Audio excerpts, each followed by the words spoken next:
ஹalleluya. இன்னும் சத்தமா சொல்லலாமா? ஹalleluya. இன்றைக்கு வந்திருக்கிற நீங்கள் பாக்கியவதிகள். ஆமென்.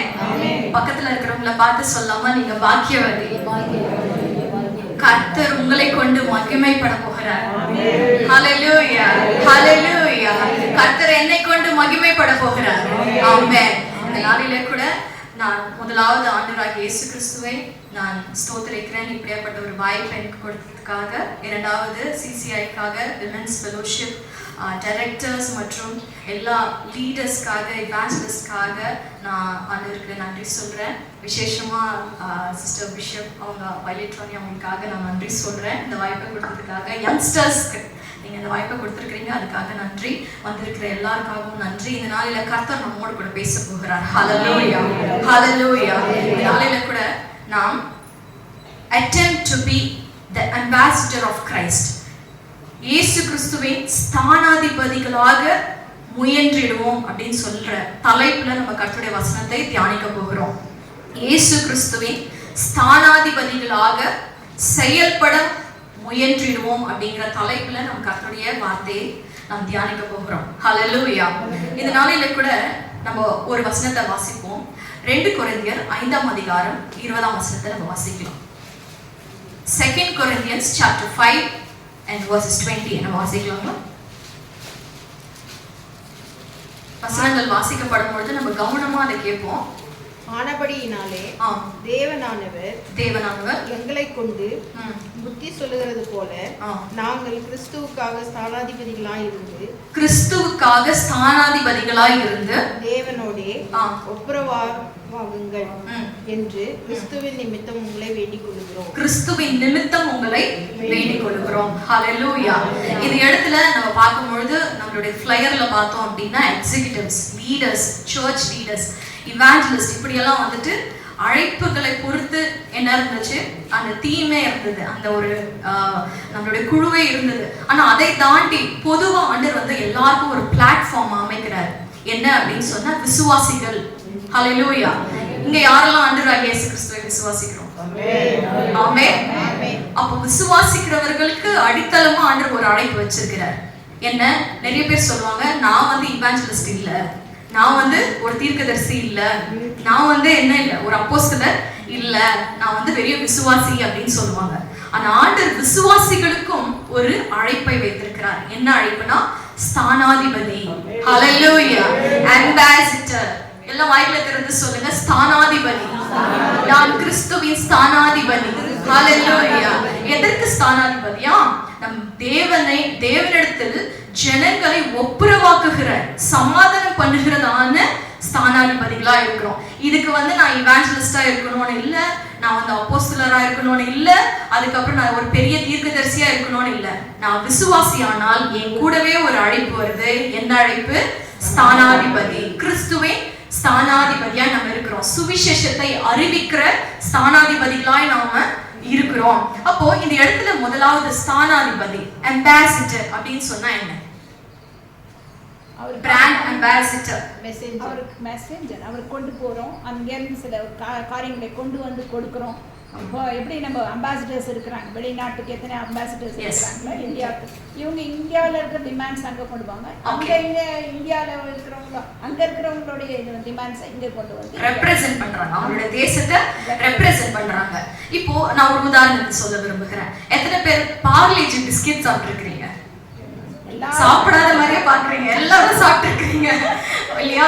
1990s ரொம்ப ஃபேமஸான பிஸ்கெட் எந்த பிஸ்கெட்? அப்போ ஓரியோலாம் இல்ல, என்ன பிஸ்கெட் தான் இருந்துச்சு? பார்லேஜி பிஸ்கெட் தான் இருந்துச்சு. அப்போ 1990s நம்ம பார்க்கும்பொழுது தமிழ்நாடு தவிர மற்ற எல்லா இடத்துலயும் இந்த பிஸ்கெட்ஸ் என்ன பண்ணாங்களாம், வாங்கி சாப்பிட்டுட்டு இருந்தாங்க. ஆனா தமிழ்நாட்டுல மட்டும் எப்படி இருந்துச்சுன்னா 50 டன் மட்டும் தான் என்ன பண்ணுவாங்களாம், அது வந்து உற்பத்தி பண்ணுவாங்க, அதாவது செஞ்சு அந்த இதை வந்து செஞ்சு கொடுப்பாங்களாம். அப்போ அவங்களுக்கு என்ன இருந்துச்சு அந்த கம்பெனிக்காருக்கு அப்படின்னா, இதை வந்து நம்மளுடைய இந்த தமிழ்நாட்டில் என்ன பண்ணணும், இதை ரொம்ப இதை பிரபலப்படுத்தணும் அப்படின்னு சொல்லி அவங்க என்ன பண்ணாங்கன்னா சக்திமான், யாராருக்கெல்லாம் சக்திமான் தெரியும்? அதுவும் 1990 கிட்ஸ்க்கு தான் என்ன பண்ணோம் தெரியும். அப்போ அவங்க என்ன பண்ணாங்க, இப்பெல்லாம் நிறைய வந்துருச்சு இல்லைங்களா? ஆனா அப்போ 90s கிட்ஸ் யார் ரொம்ப சூப்பர் மேன் அப்படின்னாக்கா சக்திமான் தான். அப்போ அவங்க என்ன பண்ணாங்க அப்படின்னு சொன்னா, நம்ம சக்திமான வர வச்சிடலாம். எங்க தமிழ்நாட்டுக்கு வர வச்சு என்ன பண்ணலாம், சக்திமான நீங்க பார்க்கணும் அப்படின்னு சொன்னா 2 பார்லேஜி பிஸ்கெட்டோட ராப்பர் அந்த கவர் வரும் இல்லையா, அதை எடுத்துட்டு வந்து அதுதான் என்ட்ரன்ஸ்க்கு டிக்கெட் உங்களுக்கு. அப்ப எடுத்துட்டு வரும்போது அப்ப என்ன பண்ணுவாங்க, சக்திமானுக்காகவே என்ன பண்ணுவாங்க, பிஸ்கெட்டை வாங்குவாங்க. அப்புறம் ஒருத்தருக்கு 2 நீங்க வந்து இந்த ராப்பர்ஸ் எடுத்துட்டு வந்தா போதும் அப்படின்னு சொன்னாங்களாம். அப்ப அவங்க எதிர்பார்த்தது எவ்வளவு அப்படின்னு சொன்னா ஒரு 100கணக்கான ஜனங்க வந்து வருவாங்க சக்திமான பாக்குறதுக்காக அப்படின்னு சொல்லி நினைச்சாங்களாம். ஆனா நம்ப முடியாத அளவுக்கு 1,00,000க்கும் மேற்பட்டவர்கள் சக்திமான பாக்குறதுக்காக வந்தாங்க. ஹல்லேலூயா. இதுதான் ஸ்ட்ரெngthனுடைய ஒரு அம்பாசிடருடைய ஸ்ட்ரெngth. ஹல்லேலூயா. ஒரு பவர் என்ன அம்பாசிடருக்கு அப்படின்னு சொன்னா, ஒரு பொருள் யாருக்குமே தெரியல, ஆனா அந்த அம்பாசிடர் வந்து நிக்கும் பொழுது என்ன ஆயிடுது அப்படின்னு சொன்னா அது பிரபலமாய் விடுகிறது. ஹல்லேலூயா. அப்ப ஆண்டவர் இன்றைக்கு உங்களையும் என்ன எதுக்காக அழைச்சிருக்காரு அப்படின்னு சொன்னா, சுவிசேஷம் இருக்கிறது, அதுல சத்துவம் இருக்கிறது, ரட்சிப்பு இருக்கிறது, எல்லாமே இருக்கிறது. ஆனா ஜனங்க இன்னும் என்ன ஆகல, அறியாம இருக்கிறாங்க. ஹல்லேலூயா. ஆண்டவராகிய இயேசு கிறிஸ்துவை அறியாம இருக்கிறாங்க. இந்த கேஜிஎஃப்ல இங்க இருக்கிறதான இந்த கேஜிஎஃப் சர்க்கிள்ல ஏசப்பா தெரியுமா அப்படின்னு கேட்டா அந்த அங்கிள் யாருன்னு கேக்குறாங்க. எஸ், நம்ம நார்த் இந்தியாக்கெல்லாம் இப்ப ஜோம் பண்ணோம் இல்லைங்களா, ஆனா இந்த நம்ம விடுதலையா இருக்கிறதான இந்த இடத்துல ஜீசஸ் தெரியுமான்னு கேட்டா என்ன சொல்றாங்கன்னா, யார் அந்த அங்கிள்னு கேக்குறாங்க. அப்ப என்ன அர்த்தம், அம்பாசிடர் சரியில்லைன்னு அர்த்தம். யார் சரியில்லை, யார் அந்த அம்பாசிடர், நம்ம இல்ல, நான் தான். ஹல்லேலூயா. நான் தான், நான் விசுவாசித்தேன். நான் என்ன சொல்லிட்டு இருந்தேன், இப்படி தூக்கி என் பாஸ்டர் மேல போடுறது. அந்த பாஸ்டர் சுவிசேஷ ஊழியமே செய்யறது இல்ல, அந்த அசிஸ்டன்ட் பாஸ்டர் செய்யறது இல்ல. நான் யாரு, நான் விசுவாசி. ஹல்லேலூயா. ஆண்டவர் சொல்றாரு, இன்னில இருந்து நீ யாரு, அம்பாசிடர், ஸ்தானாதிபதி. ஹல்லேலூயா. இதனால நம்ம நிறைய பேர் வந்து என்ன பண்றோம் அப்படின்னு சொன்னா, இந்த உலகத்துல நிறைய தேவைகளோட ஜனங்க இருக்கிறாங்க. அப்போ தேவைகளோடு இருக்கும்பொழுது ஒரு புறம் பார்க்கும்பொழுது நம்ம கிறிஸ்தவர்கள் கண்டிப்பா நம்மளுடைய அன்பை காண்பிக்கிறோம். எப்படி காண்பிக்கிறோம், நம்ம வந்து ஒரு சாப்பாடு கொடுக்குறோம், ஒரு ட்ரெஸ்ஸஸ் வாங்கி கொடுக்குறோம், பண்டிகை நேரத்துல நம்ம வந்து செய்யறோம், இதெல்லாம் பண்ணிட்டு தான் இருக்கோம். ஆனா அது எப்படி இருக்கும் அப்படின்னு சொன்னா, வெறும் தேவனுடைய கிரியேட்டிவ் பர்பஸ், ஆண்டவர் நம்மள அவரோட சாயல உருவாக்குனதுனால இத கிறிஸ்தவ மாத்திரம் தான் செய்யறாங்களா? இல்ல இல்ல, ஹிந்துஸும் செய்றாங்க, எவ்ரிபடி. யார் வேணா நம்மள விட இன்னும் கொஞ்சம் நல்லாவே என்ன பண்றாங்க, செய்யறாங்க. அது என்ன அப்படின்னா கிரியேட்டிவ் பர்பஸ். தேவனுடைய சாயல நம்ம படைக்கப்பட்டிருக்கிறதுனால நாம என்ன பண்றோம், அதை செய்யறோம். ஆனா தேவன் இதை தாண்டி யாரை கிறிஸ்துவின் ஸ்தானாதிபதி அப்படின்னு சொல்றாரு அப்படின்னா, இயேசு கிறிஸ்துவினுடைய சுவிசேஷத்தை கொண்டு போய் சேர்க்கிறவங்க பேர் தான் யாரு, கிறிஸ்துவின் ஸ்தானாதிபதி. அப்ப நான் வந்து மற்றவங்களுக்காக உதவி செய்யறேன், நான் எல்லாத்தையும் பண்றேன், ஆனா நான் ஸ்டில் நான் யாரு அப்படின்னு சொன்னா ஜஸ்ட் a social worker. என்னது, நான் வந்து சுவிசேஷகரா மாற முடியாது. ஏன், நான் இதெல்லாம் நான் பண்றதுதான் என்ன பண்றாங்க, இன்னொருத்தரும் பண்ணிட்டு இருக்காங்க. ஆனா எப்போ நான் இயேசு கிறிஸ்துவின் ஸ்தானாதிபதியாய் மாறுகிறேன், எப்போ நான் வந்து இயேசு கிறிஸ்துவோட சுவிசேஷத்தை கொண்டு போய் கொடுக்கிறேனோ, அப்பதான் நான் என்ன பண்றேன்னா redemptive purpose, ரட்சிப்பின் திட்டத்தை நான் நிறைவேற்றுறேன். ஹல்லேலூயா.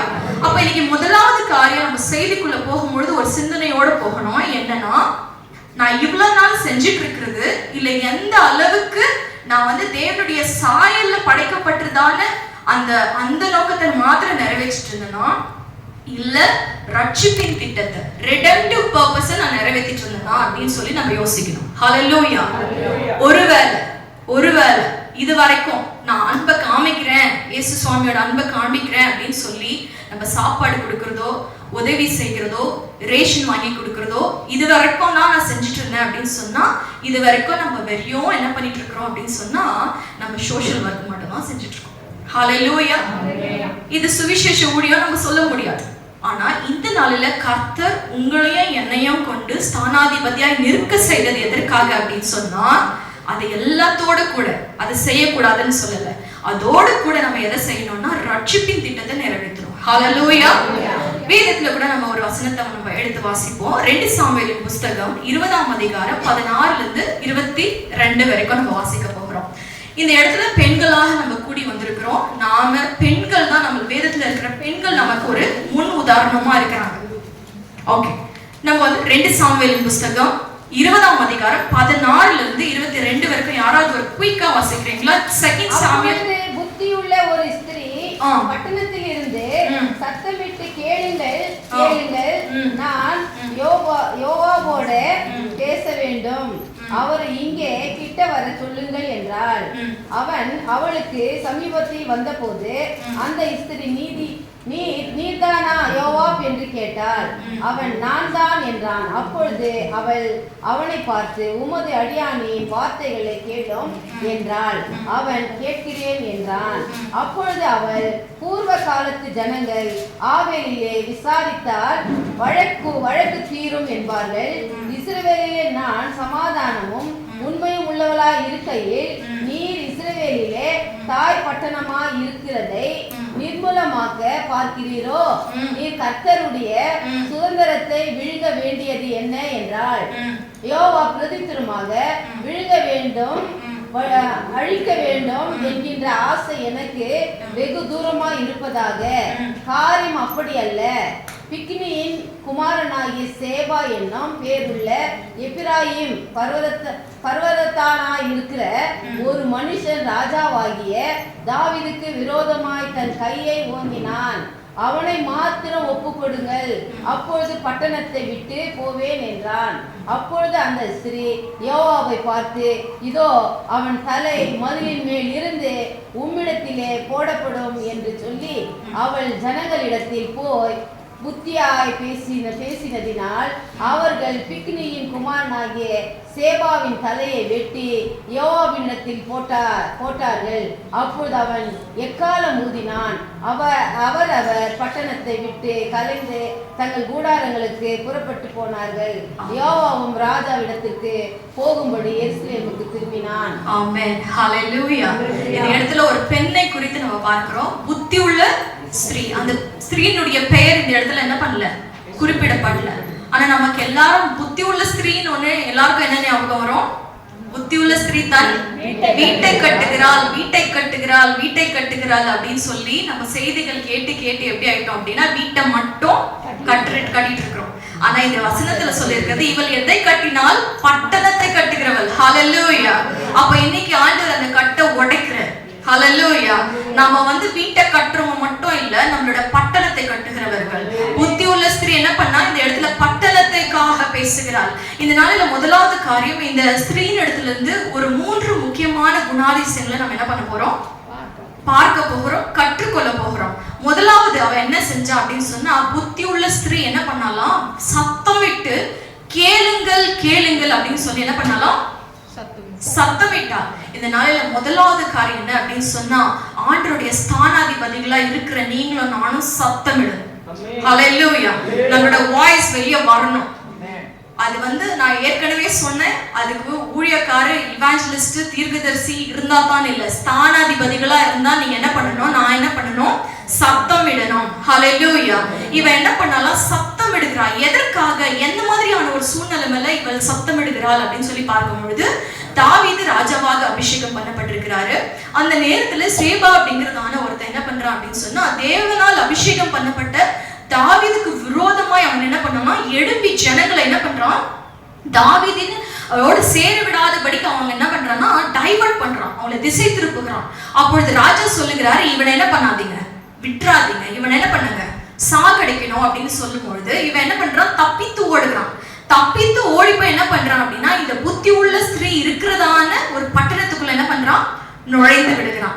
இப்ப நுழையும் பொழுது யோவாப் என்கிறதான அந்த கமாண்டர், தாவீதினுடைய அந்த கமாண்டர் என்ன பண்றாரு அப்படின்னு சொன்னா, இவங்களை பின்தொடர்ந்து கண்டுபிடிச்சிட்டாங்க.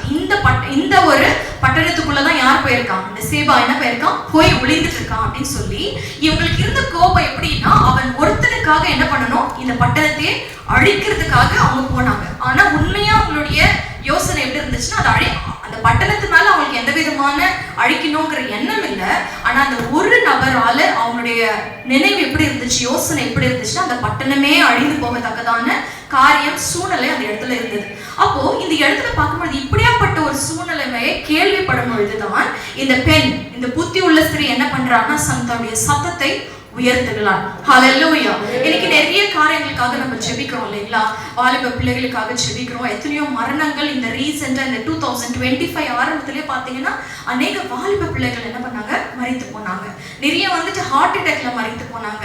போதை கடுமையா இருக்கிறாங்க. நிறைய காரியங்கள் கேள்விப்படுறோம், ஜெபிக்கிறோம். போதுமா? அவங்களுக்கு சுவிசேஷத்தை அறிவிக்க ஆண்டவர் சொல்றார், சத்தம் இடு. ஹalleluya. ஏன் அப்படின்னா இவ முதலாவது காரியம் என்ன அப்படின்னா கர்த்தருடைய பாரத்தை அவளுடைய பாரமாய் அவள் கொள்ளுகிறார். ஹalleluya. இந்த இடத்துல இது முதலாவது சுவிசேஷம். ஆண்டி வந்து கரெக்டா சொன்னாங்க, என்னன்னா நம்ம சுவிசேஷத்தை அறிவிக்கணும். அறிவிக்கிறதுல ஏன் நம்ம அறிவிக்கணும் அப்படின்னு சொன்னா, இது நம்மளுடைய பாரமாய் மாறுவதற்கு முன்னாடி இந்த சுவிசேஷம் அறிவிக்கப்படணும் அப்படிங்கிறது கர்த்தருடைய பாரமா இருக்கிறது. ஆமென். ஹalleluya. இதுக்கு நான் மறுபடியும் சொல்றேன், நம்ம விசுவாசிகளா இருந்தா மாத்திரம் போதும் இதை நம்ம என்ன பண்ண முடியும், செய்ய முடியும். அப்போ முதலாவது காரியம், first point, it is God's burden. தேவனுடைய பாரமா இருக்கிறது. எடுத்தவங்க வாசிக்கலாம். ஆதியாகமம் 3ஆம் அதிகாரம் 9ஆம் வசனம். ஆதியாகமம் 3ஆம் அதிகாரம் 9ஆம் வசனம். நம்ம சில வசனம் வாசிக்க வேண்டியதா இருக்கிறது. நீங்க கொஞ்சம் சீக்கிரமா நீங்க தேவனாகிய கர்த்தர் ஆதாமை கூப்பிட்டு நீ எங்கே இருக்கிறாய் என்றார். ஹalleluya. இந்த இடத்துல பார்க்கும்பொழுது நம்ம பார்க்கிறோம், ஆதாமா ஏவாவும் என்ன பண்றாங்க, கர்த்தருடைய வார்த்தைக்கு கீழ்ப்படியாமல் போய் தேவனிடத்துல இருந்து என்ன பண்றாங்க, ஒளிஞ்சு நிக்கிறாங்க. இப்போ அவங்கள மீட்கும்படி முதலாவது யார் வந்தாங்க? தேவன் வந்தாரா இல்ல இவங்க தேவனை தேடி போனாங்களா? First initiative to redeem, ஜனங்களை மீட்பதற்கு முதல் படி யார் எடுத்து வச்சாங்க? தேவன் எடுத்து வச்சாரு. ஆதியாகமம் 3ஆம் அதிகாரம் 15ஆம் வசனத்தை வாசிப்போம். ஆதியாகமம் Genesis chapter 3:9 வாசிக்கலாம். உனக்கும் ஸ்திரீக்கும் உன் வித்துக்கும் அவள் வித்துக்கும் பகை உண்டாக்குவேன். அவர் உன் தலையை நசுக்குவார், நீ அவர் குதிகாலை நசுக்குவாய் என்றார். ஆமென். ஹalleluya. ரட்சிப்பின் திட்டம் எந்த இடத்துலயே தீர்மானம் ஆயிடுச்சு. ஆதியாகமம் 3ஆம் அதிகாரத்துல என்ன ஆயிடுச்சு, தீர்மானம் ஆயிடுச்சு. ரட்சிக்கணும். ஏற்ற காலம் சமயம் வரும்பொழுது இந்த ரட்சிப்பின் திட்டத்தை நிறைவேற்றுகிற காலம் புதிய ஏற்பாட்டுல நம்ம பார்க்கிறோம். ஆனா ஆதியாகமத்திலே ஆண்டவர் என்ன பண்ணாரு, முதல் படி யார் எடுத்து வச்சாங்க? ரட்சிப்பின் திட்டத்திற்கு ஆண்டவராகிய இயேசு கிறிஸ்து தான் எடுத்து வைக்கிறாரு. மறுபடியும் ஆதியாகமம் 6ஆம் அதிகாரம் 5-6 வசனங்களை நம்ம வாசிக்கலாங்களா? மனுஷனுடைய அக்கிரமம் பூமியிலே பெருகினது என்றும் அவன் இருதயத்தின் நினைவுகளின் தோற்றம் எல்லாம் நித்தமும் பொல்லாததே என்றும் கர்த்தர் கண்டு தாம் பூமியிலே மனுஷனை உண்டாக்கினதற்காக கர்த்தர் மனஸ்தாபப்பட்டார். அவர் இருதயத்துக்கு விசனமாய் இருந்தது. ஆமென். ஆண்டவருடைய பாரமா இருக்கு. ஜனங்க இப்படி தப்பு பண்ணிட்டாங்கன்னா ஆண்டவர் அதை என்ன பண்ணுது, பாதிக்குது. ஹalleluya. அவர் வெசனப்படுகிறார். வெசனப்படுத்தோட விடல, ஆனா அவர் என்ன செய்கிறார் அப்படின்னு சொல்லி பார்க்கும் பொழுது அவர் காரியங்களை நடத்த ரட்சிப்பின் திட்டத்தை ஆண்டவர் என்ன பண்றார், செயலாற்றுகிறத நம்ம பார்க்க முடியும். முதலாவது காரியத்தை நம்ம வாசிக்கலாம். என்ன அப்படின்னு சொல்லி பார்க்கும் பொழுது அப்போஸ்தலர் 13ஆம் அதிகாரம் 1-2 வசனங்களை நம்ம வாசிக்கலாம். அப்போஸ்தலர் 13ஆம் அதிகாரம் 1-2 வசனங்களை வாசிப்போம். அந்தியோகியா பட்டணத்தில் சபையிலே பர்னபாவும் நீகர் எனப்பட்ட சிமியோனும் சிரேனா ஊரானாகிய லூகியும் கார்பங்கு தேசாதிபதியாகிய ஏரோதுடனே கூட வளர்க்கப்பட்ட மனாயினும் சவுலும் தீர்க்கதரிசிகளாயும் போதகர்களாயும் இருந்தார்கள். அவர்கள் கர்த்தருக்கு ஆராதனை செய்து உபவாசித்துக் கொண்டு இருக்கிற போது பர்னபாவையும் சவுலையும் நான் அழைத்த ஊழியத்துக்காக அவர்களை பிரித்து விடுங்கள் என்று பரிசுத்த ஆவியானவர் திருவுளம் பற்றினார். பழைய ஏற்பாட்டுல நம்ம பாக்குறோம், ஆண்டவர் தான் என்ன பண்ணாரு, முதல் படி எடுத்து வச்சாரு, வருத்தப்படுறாரு, ஆபிரகாமை தெரிந்து கொண்டார், ஒவ்வொருத்தரா தெரிஞ்சுட்டு வர்றாரு. அந்த ரட்சிப்பின் திட்டம் நிறைவேறும் போது இயேசு கிறிஸ்துவே வராரு. அதுக்கப்புறம் நம்ம பார்க்கும்பொழுது பரிசுத்த ஆவியானவரால கூடி ஜெபிச்சுட்டு இருக்கிறாங்க. கூடி ஜெபிக்கும் பொழுது சபை தலைவர்கள் இவங்கெல்லாம் கூடி ஜெபிக்கிறாங்க. ஜெபிக்கும் பொழுது ஆவியானவர் என்ன பண்ணாரோ அந்த இடத்துல வேர் பிரிச்சு என்ன பண்றாரு அப்படின்னு சொன்னா, இவங்களை என்ன பண்ணுங்க, இங்கேயே வச்சுட்டு இருக்காதீங்க, என்ன பண்ணுங்க, அனுப்புங்க. ஹalleluya. பழைய ஏற்பாட்டு ஊழியெல்லாம் எப்படி அப்படின்னா, புறஜாதிகள் இருக்கிறீங்க, எங்க தேவன் பண்ற காரியத்தை நீங்க பார்த்து உங்களுக்கு பிடிச்சு நீங்க என்ன பண்ணலாம், வந்துடலாம் உள்ள. கம்மின் மினிஸ்ட்ரி ஓல்ட் டெஸ்ட்மெண்ட்ல எல்லாம். புதிய ஏற்பாட்டுல என்னன்னா கோ அவுட். ஹalleluya. நீங்க போங்கள் போங்கல்னு ஆண்டவர் வந்து சொல்லுகிறத நம்ம பார்க்க முடியும். அப்போ இந்த இடத்துல பார்க்கும்போது பரிசுத்த ஆவியானவர் எப்படி நடத்துகிறார் அப்படின்னு சொன்னா, இவங்களை வேர் பிரிச்சு என்ன பண்ண அனுப்பு. ஹalleluya. மிஷனரி ஊழியத்துக்கு அனுப்பு அப்படின்னு சொல்றாரு. அடுத்தபடியா ஆண்டவர் இது யார் இனிஷியேட்டிவ் எடுத்தாங்க? இவங்க ஜெபிச்சிட்டு இருந்தாங்க. ஆனா யார் இந்த உந்துதலை கொடுக்கிறது? பரிசுத்த ஆவியானவர். ஏன்னா அவருடைய பாரமா இருக்கிறபடியால் அவர் அந்த உந்துதலை கொடுக்கிறார். மறுபடியும் நம்ம பார்க்கும்பொழுது மத்தேயு 9ஆம் அதிகாரம் 36ஆம் வசனத்தை வாசிப்போமா?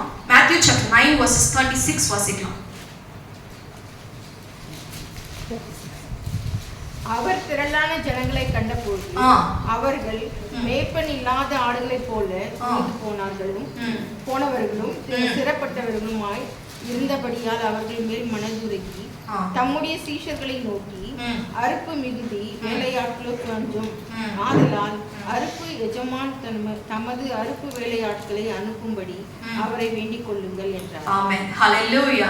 அந்த திரளான ஜனத்தை பார்க்கும் பொழுது மேய்ப்பனில்லாத ஆடுகளை போல இவங்க என்ன இருக்காங்க? ஜனங்க இருக்கிறாங்களே அப்படின்னு சொல்லி ஆண்டவரோட இருதயம் என்ன ஆச்சா?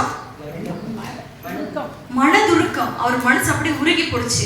ஆண்டவருடைய அந்த மனதுருக்கத்தை நம்ம இந்த இடத்துல பார்க்கிறோம். ஆண்டவருடைய பாரமா இந்த இடத்துல பார்க்கிறோம். அப்ப ஆண்டவர் சொல்றாரு, அறுவடையும் மிகுதி, நாட்கள் என்னவா இருக்கிறாங்க? குறைவா இருக்கிறாங்க. யார் அந்த ஆட்கள்? ஸ்தானாதிபதிகள். என்ன பண்றாங்க? ஆட்கள் குறைவா இருக்கிறாங்க. அப்ப ஆண்டவர் அவருடைய பாரத்தை சொல்லுகிறார், நீங்க ஜெபிங்க. எதுக்கு ஜெபிங்க? அறுவடைக்கு எஜமானர்கிட்ட ஜெபம் பண்ணுங்க. ஆட்கள் வந்து வேணும்னு ஜெபம் பண்ணுங்கள் அப்படின்னு சொல்லி கொடுக்கிறார் அவரோட பாரத்தை நிமித்தமா. அதே மாதிரி நம்ம பார்க்கும்பொழுது மத்தேயு 9ஆம் அதிகாரம் 38ல ஆண்டவர் வந்து இந்த ஜெபிக்க சொல்லி கேட்கிறாரு. மத்தேயு 10:1ல இருந்து 4 வரைக்கும் பார்க்கும்பொழுது ஆண்டவர் வந்து 12 சீடர்களை என்ன பண்றாரு? தேர்ந்தெடுக்கிறார். ஏன் தேர்ந்தெடுக்கிறாரு? அவரோட கூடவே இருந்துடணும் அப்படின்னு சொல்லி இல்ல. அந்த ஜனங்களுக்கு போய் என்ன பண்ணுங்க, நீங்க தேவ ராஜ்யத்தின் சுவிசேஷத்தை அறிவிங்க அப்படின்னு சொல்லி இந்த தேர்ந்தெடுப்பு கூட யார் பண்றாங்க? God's initiative. அவருடைய பர்டனா இருக்கிறதுனால முதல் படி அவர் தான் எடுக்கிறாரு. அதுக்கப்புறம் நம்ம பார்க்கும் பொழுது இந்த இடத்துல ஆண்டவர் ஒவ்வொரு இடத்துல பார்க்கும்போது நீங்க போங்க, சுவிசேஷத்தை அறிவிங்க. ஏன்னா ஜனத்து மேல ஆண்டருக்கு என்ன இருக்குது? பாரமா இருக்குது. அப்ப முதலாவது காரியம், அந்த பெண்ணுக்கு வந்துட்டு அந்த பட்டணத்தின் மீது ஒரு பாரம் இருந்தது. அதனாலதான் அவன் சத்தம் விட்டா. அவளால என்ன பண்ண முடியல? சும்மா இருக்க முடியல. அதே தான் ஆண்டவருடைய பாரமா இருக்கிறது. அவர் தான் அந்த இனிஷியேட்டிவ்ஸ் எடுக்கிறாரு. நாம ஏதோ பெருசா பண்றதில்ல. ஆனா ஆண்டவர் அந்த பாரம் அவருடைய பாரமா இருக்கிறபடியால் தான் ஆண்டவர் ஊழியத்தை நடக்குது அப்படின்னு சொன்னா ஆவியானவர் ஏவுதல் இல்லாம ஒரு காரியமும் நம்மளால செய்ய முடியாது. ஹalleluya. இன்னைக்கு இந்த விமென்ஸ் மீட்டிங் நடக்குது அப்படின்னா ஆவியானவருடைய ஏவுதல் இல்லாம இந்த ஊழியம் இன்னைக்கு நடக்காது. ஹalleluya. அப்ப ஒவ்வொரு ஊழியமும் இன்னைக்கு பாத்தீங்க அப்படின்னு சொன்னாக்கா பெண்கள்லாம் என்ன சொல்றாங்க? அந்த இடத்துல வந்து பிரிவினை வந்துரும், இப்படி வந்துரும், அப்படி வந்துரும் அப்படின்னு சொல்றாங்க.